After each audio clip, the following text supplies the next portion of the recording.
Hello' ৰাইজ, ৰাতিপুৱাই বৰষুণ জাক আহিলে আৰু এনেকুৱা বৰষুণৰ বতৰত গৰম গৰম লাল চাহ খোৱাৰ মজাই বেলেগ। গা পা ধুই আহিলোঁ, অকণমান মুখত কিবা কিবি লগালোঁ, তাৰপিছতে আকৌ ভাত খাবলৈ গ'লোঁ। ভাতত আছিলে আলু পিটিকা, কেঁকুৰা চাটনি, অকণমান দালি, তাৰপিছতে আজি বহুত দিনৰ মূৰত নেল পলিচ লগালোঁ। এয়া আকৌ কাপোৰ বৈ বৈ মই চাহ খাইছোঁ আৰু এয়া দুপৰীয়াৰ ভাত খাই আছিলোঁ। ধুনুকো অকণমান খুৱাই দিলোঁ আৰু সিও নিজে নিজে খাব পৰা হ'ল।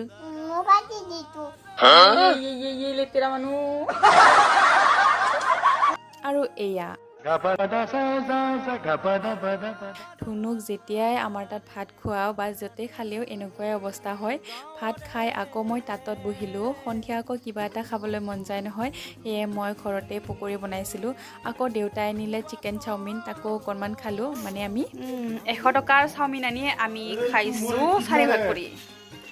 আজিলৈ ইমানে, লগ পাম অন্য এটা ভিডিঅ'ত। বাই।